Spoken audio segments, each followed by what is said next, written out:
Hello, very good morning to all of you. This is class 8 and myself Ubair Alam. I am going to teach you very important topic today, and that is from coal and petroleum. Your chapter number 5 from the book Amanda Publication Interactive Science. आज हम पढ़ेंगे कोल और उसके कितने type हैं, फिर उन types की जो डिटेल है उसको आज हम समझेंगे और पढ़ेंगे।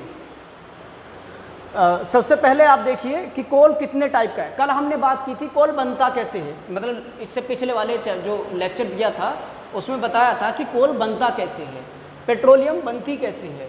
आज हम बात करेंगे जो बनती है तो वो क्या सारी की सारी एक सी बनती है या उसके भी टाइप होते हैं। कोल के मेनली 4 टाइप हैं, लिग्नाइट, सब बिटुमिनस और एंथ्रासाइट।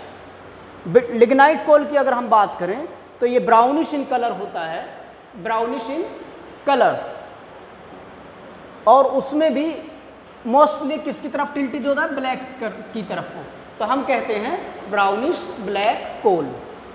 इसमें पानी की जो मात्रा होती है ज़्यादा होती है, मतलब हाई मॉइस्चर इसमें होता है। हाई मॉइस्चर के साथ साथ इसमें कार्बन कंटेंट जो होता है वो कम होता है, 25 से 30% होता है। क्या मतलब है कि कार्बन जो परसेंटेज है दैट इज कार्बन कंटेंट जो है वो 25 से 30 है। इसके मीनिंग ये है कि अगर कोयला हम 100 किलो लेते हैं तो उसमें कुल 25 से लेकर के 35 किलो तक, मतलब कुल इतना क्या निकलेगा, कोल निकलेगा। अदरवाइज बाकी सब क्या होगा, दूसरी चीज़ें मिली होंगी, जैसे कि मॉइस्चर, पानी है ये, मॉइस्चर मतलब पानी।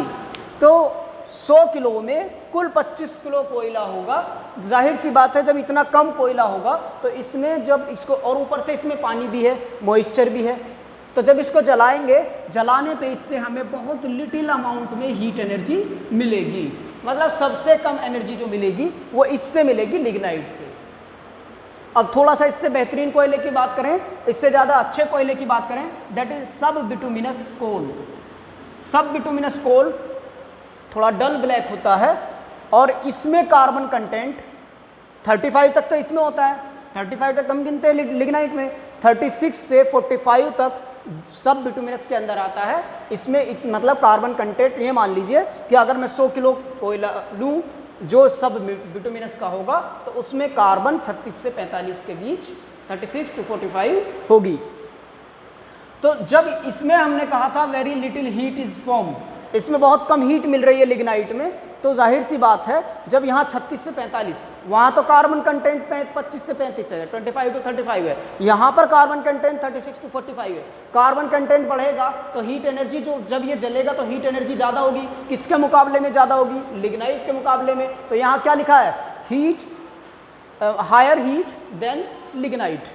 Another very important topic, another very important type of coal is bituminous. What is bituminous? Bituminous is a black coal, और उसमें 46 to 85% क्या होगा, आपका कार्बन होगा। बाकी इसके अलावा हाइड्रोजन भी हो सकता है, कार्बन मोनोऑक्साइड भी हो सकती है, इसके अलावा दूसरी गैसेस भी हो सकती हैं, सल्फर भी हो सकता है, मतलब अदर थिंग्स हो सकती है। इसलिए मैं कह रहा हूँ कि इनमें जो परसेंटेज है, तो जैसे इसमें सबसे 25 कार्बन है, बाकी कुछ और हो सकता है, इसमें 36 to 45 कार्बन है, बाकी कुछ और हो सकता है। लेकिन जब जलेंगे तो जिसमें ज़्यादा कार्बन होगी, जिसमें जितना ज़्यादा कार्बन कंटेंट होगा उतनी ही ज़्यादा वो हीट एनर्जी देगा, और इसमें सब बिटुमिनस से ज़्यादा बिटुमिनस में है, यहाँ पर 46 to 85% है। इसका मतलब ये हुआ कि ये इससे ज़्यादा एनर्जी देगा, कार्बन कंटेंट हाई होने की वजह से हायर एनर्जी ये देगा। और सबसे लास्ट पॉइंट है एंथ्रासाइट। What is anthracite? ये एक ऐसा कोल है जो सबसे ज़्यादा हार्डेस्ट कोल है, जिसमें 86 to 96% तक, यानी अगर 100 किलो हमने लिया तो हो सकता है उसमें 86 kg क्या निकले, कार्बन निकले, हो सकता है उसमें 96 kg कार्बन हो। जितना हायर कार्बन कंटेंट होगा उतनी बेहतर हीट अमाउंट एनर्जी निकलेगी। इसलिए हम इसे कहते हैं कि सबसे बेस्ट अगर कोई कोल है दैट इज एंथ्रासाइट, क्योंकि एंथ्रासाइट में अमाउंट ऑफ एनर्जी कितनी है, सबसे ज़्यादा निकलती है जब भी इसको जलाया जाता है। बात करें हम कि इंडिया में हमें कोल कहाँ से मिलता है, कोयला कहाँ से मिलता है। एक तो कोयला वो है जो हमारे घरों में इस्त्री में किया जाता था, अब तो आयरन जो है वो इलेक्ट्रिसिटी से चलने लगी हैं, वरना एक कोयले की इस्त्री होती थी लोहे की, मतलब जिसमें कोयला जलाया जाता था और फिर प्रेस कपड़ों पे की जाती थी। अब वो जो कोयला आता है वो हमारे सामने लकड़ी के जलाने से आता है, लेकिन ये कोयला कैसे बना था मैंने आपको बताया, ये ज़मीन में धंसने के बाद हज़ारों साल तक एक तो हाई टेम्परेचर रहा, ऊपर से धंसा हुआ था, हाई प्रेशर रहा, ना ऑक्सीजन थी, बिना ऑक्सीजन के ये जलता रहा, दहकता रहा। और ये वो असल में पेड़ पौधे थे जो हज़ारों साल पहले ज़मीन पर हुआ करते थे। किसी वजह से ज़मीन पलटी और ज़मीन की ऊपरी परत में जो पेड़ पौधे थे वो ज़मीन के अंदर धंस गए। जब ये धंस गए तो वहाँ पर परत दर परत जम गए, और जब जमे तो फिर इनसे कोल एंड पेट्रोलियम का मतलब फॉर्मेशन हुआ। तो इंडिया में हमें जो कोल मिलता है वो कहाँ कहाँ मिलता है? आप लोगों ने अक्सर इंडिया का मैप तो देखा होगा। इंडिया के मैप में आपने इंडियन सी ओशियन भी देखा होगा, कुछ इस तरह इंडियन ओशियन है। इसको हम कह सकते हैं कि ये गुजरात का कोस्ट है, ये गुजरात है, यहाँ से मुंबई वगैरह है, और हम पहुँच गए सीधा श्रीलंका के पास यानी केरला, और केरला से तमिलनाडु की तरफ ऊपर उठते हुए हल्का सा एक कट लिया जाता है इंडिया के मैप में, और ये पहुँचते हैं हम बंगाल। तो यहाँ पर वेस्ट बंगाल है, इस जगह पर ये वेस्ट बंगाल है, पश्चिम बंगाल है ममता दीदी का घर।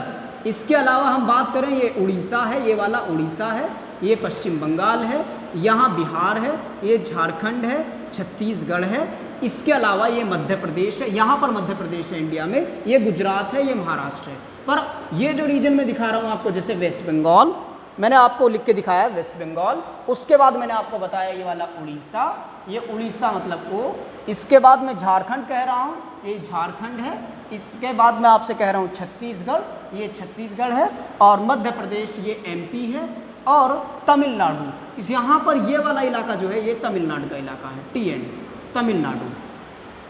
अल्टीमेटली ये बताया गया है कि इंडिया में जो कोल मिलता है वो किस किस जगह में, किन किन राज्यों में मिलता है। सबसे ज़्यादा किस इलाके में मिलता है? छत्तीसगढ़ और झारखंड के इलाके में मिलता है। यहाँ एक इलाका है जिसका नाम है छोटा नागपुर प्लेटू। तो छोटा नागपुर प्लेटू जो है इस पोजीशन पे है छत्तीसगढ़ और झारखंड में। तो यहाँ पर सबसे ज़्यादा कोल हमें मिलता है।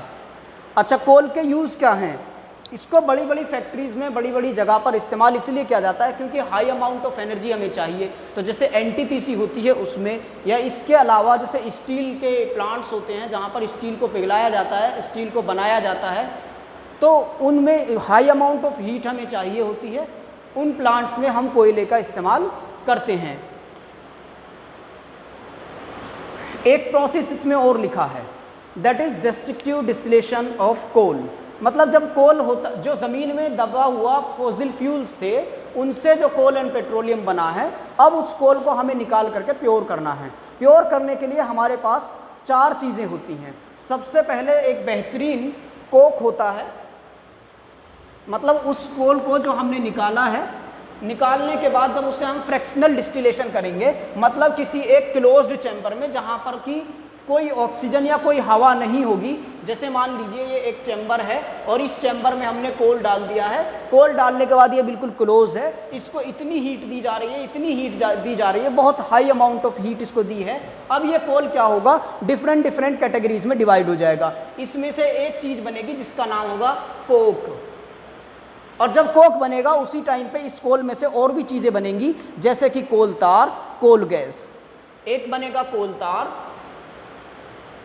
तार जिसे चारकोल बोलते थे हम लोग। इसके अलावा और क्या मिल सकता है हमको, इससे सड़कें बनाई जाती थी।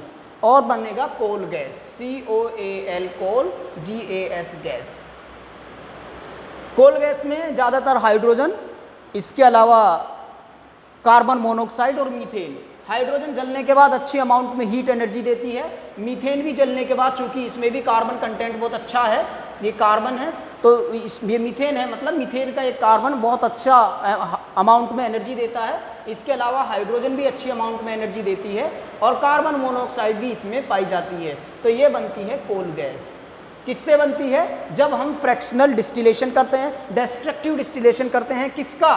कोल का। यानी कोल को हम एक क्लोज्ड चैम्बर में कोल डाला जाता है, और उस कोल को फिर हम क्या करते हैं, हीट देते हैं। हीट देने के बाद डिफरेंट स्टेजेस में हमें डिफरेंट चीज़ मिलेंगी। सबसे ऊपर हमको मिलती है कोल गैस, क्योंकि ये गैस है तो इस चैम्बर में यहाँ भर जाती है। इस चैम्बर में यहाँ क्या होगा, ऊपर वाले चैम्बर में कोल गैस। इसके बाद क्या होगा, कोल तार, और सबसे टफ और सबसे बेस्ट क्या होगा, दैट इज कोक। तो कोक के बारे में इसमें लिखा है कि कोक जो है ऑलमोस्ट प्योर फॉर्म है। क्यों प्योर फॉर्म है कार्बन की, क्योंकि बाकी जो इम्प्योरिटी हैं वो गैस की फॉर्म में या फिर लिक्विड की फॉर्म में, जैसे कि कोल तार की फॉर्म में बाहर निकल के चली जाती हैं। आगे इसमें लिखा है कि लगभग हम 2000 डिग्री सेल्सियस पर इस काम को करते हैं, डिस्ट्रक्टिव डिस्टिलेशन को। जब कोल तार इसमें से निकल जाता है तो उसका इस्तेमाल सड़क बनाने में किया जाता है। इसके असल में कोल तार के अंदर जो केमिकल्स होते हैं वो बेंजीन है, टोल्यून है, फिनॉल है, नैफ्थलीन है। नैफ्थलीन के बारे में तो आपने सुना होगा कि जो कपड़े होते हैं उनमें मतलब मौत से बचाने के लिए या इंसेक्ट से बचाने के लिए हम नैफ्थलीन की गोलियों को अपने कपड़ों के बॉक्स में, संदूक में या सेफ अलमारी में रखते हैं, सो दैट कि इन्हें मतलब जो मॉथ्स वगैरह हैं या आपके इंसेक्ट वगैरह हैं वो रिपेल हो जाएं, वो वहाँ से भाग जाएं। मेन काम इनका वही है कि खटमल चूहे वगैरह से दूर रखने का है। किस में से मिलता है वो हमें, वो कोल तार से मिलता है। इसके अलावा इसमें लिखा है कि ये परफ्यूम बनाने के लिए, डाई बनाने के लिए, सिंथेटिक डाई मतलब पेंट जो होता है उसको बनाने के लिए, और यहाँ तक कि एक्सप्लोजिव बनाने के लिए भी। बम वगैरह हमारे लिए वैसे तो मानवता के लिए नुकसान की बात है, लेकिन जब हम कहीं खदानों में काम कर रहे होते हैं या फिर हम किसी पहाड़ से पत्थर लाना चाहते हैं क्योंकि हमें सड़क बनानी है, तो ऐसे में जब हमें पत्थर चाहिएगा तो फिर हमें पहाड़ पे एक्सप्लोजन करना पड़ेगा। तो उन एक्सप्लोजन को बनाने के लिए भी ये कोल तार के केमिकल्स बड़े इंपॉर्टेंट केमिकल हैं। और आज हमने जो है पूरा पढ़ा कि कोल क्या है, कोल कैसे बना ये हमने पहले पढ़ा था। उसके बाद हमने सीखा कि कोल के क्या क्या टाइप हैं, लिग्नाइट, सब बिटुमिनस, बिटुमिनस, एंथ्रासाइट। इसके बाद फाइनली हमने ये बात की कि इंडिया में कोल कहाँ कहाँ मिलता है। मैंने आपको बताया ये ईस्टर्न इंडिया है, ये वेस्टर्न इंडिया है, इसीलिए ये वाला जो समुद्र का किनारा है इसे घाट बोलते हैं और इस घाट को हम ईस्टर्न घाट बोलते हैं। ईस्टर्न घाट में तमिलनाडु, उड़ीसा, वेस्ट बंगाल ये हमारे आते हैं। किस काम आते हैं, क्या होता है यहाँ पर, कोयला मिलता है। इसके अलावा छोटा नागपुर के प्लेटो है जो छत्तीसगढ़ और झारखंड के इलाके में है। इसके अलावा मध्य प्रदेश, यहाँ पर कोयला हमें बहुत ही अच्छी अमाउंट में मिलता है। फिर हमने बात की कि हम कोल को कैसे अपने यूज़ के लिए बनाते हैं। तो मैंने आपको बताया कि एक चैम्बर जो बिल्कुल क्लोज्ड है, एयर टाइट है, इसको हाई अमाउंट ऑफ टेम्परेचर यहाँ तक कि 2000 डिग्री सेल्सियस 2000 डिग्री सेल्सियस तक इसमें रखते हैं, उसको गर्म करते हैं। फिर उसमें से क्या होता है, एनर्जी जो है निकलती, मतलब इसको जो है अलग अलग टुकड़ों में तोड़ती है। एक कोक बनता है, एक कोल तार बनता है और एक कोल गैस बनता है। कोल गैस में मीथेन है, हाइड्रोजन है और कार्बन मोनोऑक्साइड है। ये बहुत बड़ी अमाउंट में एनर्जी देती हैं। इसके अलावा कोक जो है ये प्योर फॉर्म है कार्बन की, यानी 100% के आसपास इसमें कोल होता है, कार्बन होता है, और फिर वो कार्बन अच्छे तरीके से जलेगा तो अच्छी अमाउंट ऑफ एनर्जी भी देगा। ये कोल तार है, इससे डिफरेंट टाइप ऑफ केमिकल्स हमको मिलते हैं। आज के लिए बस इतना ही। अगली बार जब हम मिलेंगे तो पेट्रोलियम पे बात करेंगे। आपके लिए काम ये है कि ये पूरा का पूरा जो आपका बोर्ड पर सब कुछ बना है, मतलब इसको आपको नोट डाउन करना है। इसके अलावा आप क्वेश्चन लिखेंगे कि what do you mean by destructive distillation of coal, यानी इस वाले क्वेश्चन को मैं आपको दे देता हूं, ये आपको अपनी नोटबुक में नोट करना है अपने आप। What do you mean by destructive distillation of coal, this is your question. What do you mean by destructive distillation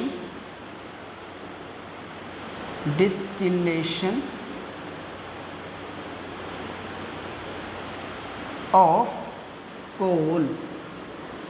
This is your question for today, and this is these are the notes for you. Thank you for watching this video. Have a nice day.